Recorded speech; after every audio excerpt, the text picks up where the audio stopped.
পাঁচটি জায়গায় কখনো হাসবেন না, তাহলে কিন্তু আপনি বিপদে পড়ে যাবেন এবং আল্লাহ তাআলা আপনার ইবাদতগুলো নষ্ট করে দিবেন। মনে রাখবেন, হাসির থেকে কান্নাটা বেশি উত্তম। আপনি আল্লাহর জন্য কান্নাকাটি করবেন, আল্লাহর কাছে কান্নাকাটি করবেন, নিজের গুনাহের জন্য কান্নাকাটি করবেন, জাহান্নাম থেকে মুক্তি পাওয়ার জন্য, জান্নাতে যাওয়ার জন্য আপনি আল্লাহর কাছে কান্নাকাটি করবেন। আল্লাহ তাআলা পবিত্র কোরআনুল কারীমের ভিতরে নিজেই বলে দিয়েছেন। পবিত্র কোরআনুল কারীম খুলেন 10 নম্বর পারার 19 নম্বর পৃষ্ঠার 6 নম্বর লাইন, সূরা তাওবায়ের 82 নম্বর আয়াতের প্রথম অংশে আল্লাহ তাআলা বলছেন, ফালইয়াদহাকু কলিলাও ওয়ালইয়াবকু কাসীরা, তোমরা কম হাসো এবং বেশি কাঁদো। আমরা অনেকে দেখা যাচ্ছে হাসি তামাশা এত বেশি করে করি, দেখা যাচ্ছে আস্তে আস্তে আমরা ইবাদতের যে একটা স্বাদ মজা এটা ভুলে যাই। এজন্য 5 জায়গায় হাসা যাবে না। নাম্বার 1, 1 নাম্বার হচ্ছে নামাজে দাঁড়িয়ে আপনি কখনো হাসবেন না।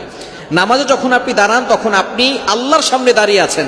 নবীজি সাল্লাল্লাহু আলাইহি সাল্লাম জানিয়ে দিয়েছেন, আস-সালাতু মি'রাজুল মুমিন, নামাজ হচ্ছে মুমিনদের জন্য মেরাজ। সুতরাং আপনি যখন নামাজে দাঁড়ান, যখন বলেন আলহামদুলিল্লাহি রাব্বিল আলামিন, all praise is due to Allah, সমস্ত প্রশংসা আল্লাহর জন্য, সাথে সাথে আল্লাহ তাআলা উত্তর দিয়ে থাকেন, হামিদানি আবদি, my servant is praising me, আমার বান্দা আমার প্রশংসা করেছে, বলেন সুবহানাল্লাহ। কেন ইমাজিদের আপনি কল্পনা করতে পারছেন?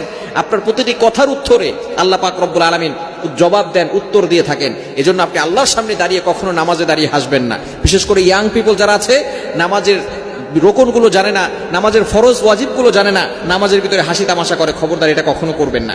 1 নাম্বার হচ্ছে নামাজে দাঁড়িয়ে কখনো হাসবেন না। নাম্বার 2, দ্বিতীয় নাম্বার হচ্ছে ইবাদত নিয়ে কখনো হাসি ঠাট্টা করবেন না। অনেকে আছে একটা সময় অনেক গুনাহের কাজ করেছে, এখন সে দাড়ি রেখেছে। এই দাড়ি রাখাটা আল্লাহ তাআলার অন্যতম একটি ইবাদত, নবী সাল্লাল্লাহু আলাইহি ওয়াসাল্লামের সুন্নাত এবং সমস্ত নবীদের সুন্নাত। সুতরাং এই দাড়ি রেখে অনেকে হাসি ঠাট্টা করে যে এখন হুজুর হয়ে গেছে, হুজুরনি হয়ে গেছে। যখন কোনো মেয়ে আগে পর্দা করতো না, এখন বোরকা পরে, তখন তাকে এই বোরকা দিয়ে টিটকারি করে। এরকম কিছু মুসলমান সমাজে আছে না নাই?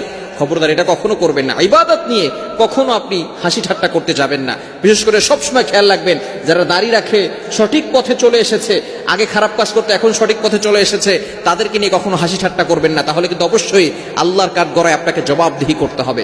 নাম্বার 3, তৃতীয় নাম্বার হচ্ছে মুনাজাতের সময় কখনো হাসি ঠাট্টা করবেন না।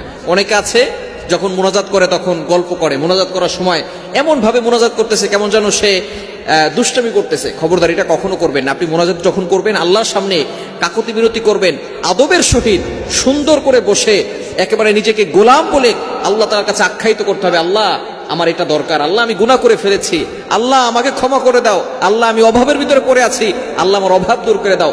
আপনাকে একেবারে বিনয়ী হতে হবে। যদি আপনি বিনয়ী হতে না পারেন, যদি মুনাজাতের সময় আপনি হাসি ঠাট্টা করেন, তাহলে কিন্তু অবশ্যই আল্লাহর কাঠগড়ায় আপনাকে জবাবদিহি করতে হবে। মুনাজাত তো কবুল হবেই না, পাল্টা আপনার আল্লাহ পাক রব্বুল আলামিন গুনাহ আপনার আমলনামায় লিখে দিবেন। এবং 4 নাম্বার হচ্ছে কারো চেহারা দেখে হাসি ঠাট্টা করবেন না। একজন আছে কালো অথবা একটু খাটো অথবা বেশি লম্বা, এরকম কাউকে দেখে খবরদার ক্রিটিসাইজ করবেন না, তুচ্ছ তাচ্ছিল্য করবেন না। কারণ মানুষকে আল্লাহ তাআলা নিজ হাতে তৈরি করেছেন। আল্লাহ তাআলা তাকে এভাবে তৈরি করেছেন, কোনো মানুষ নিজে নিজে তৈরি হতে পারে নাই, আল্লাহ তাআলা তাদেরকে পাঠিয়েছেন। সুতরাং কালো মানুষ দেখে অথবা অন্য কোনো মানুষ দেখে আপনি হাসি ঠাট্টা কখনো করবেন না। এবং 5 নাম্বার হচ্ছে কবরস্থানে কখনো হাসি ঠাট্টা করবেন না। কবরস্থান যেখানে গেলে মানুষের হৃদয়টা শীতল হয়ে যায়, কবরস্থান যেখানে হাজার হাজার মানুষ দুনিয়া থেকে বিদায় নিয়েছে, একটা সময় তাদের টাকা ছিল, সম্পদ ছিল, বাড়ি ছিল, সবকিছু তাদের ছিল, তাদেরকে এই কবরে শুয়ে রাখা হয়েছে। কবরের সামনে গিয়ে অনেকে হাসাহাসি করে। খবরদার, এই 5টি জায়গা কখনো হাসবেন না, তাহলে কিন্তু আল্লাহ তাআলা আপনার আমলনামায় গুনাহ লিখে দিবেন এবং অবশ্যই আল্লাহর কাঠগড়ায় আপনাকে জবাবদিহি করতে হবে। এই 5টি জায়গায় আমরা হাসি ঠাট্টা করব না, হাসি থেকে আমরা দূরে সরে আসবো। আল্লাহ তাআলা আমাদের সকলকে বোঝার তৌফিক দান করেন।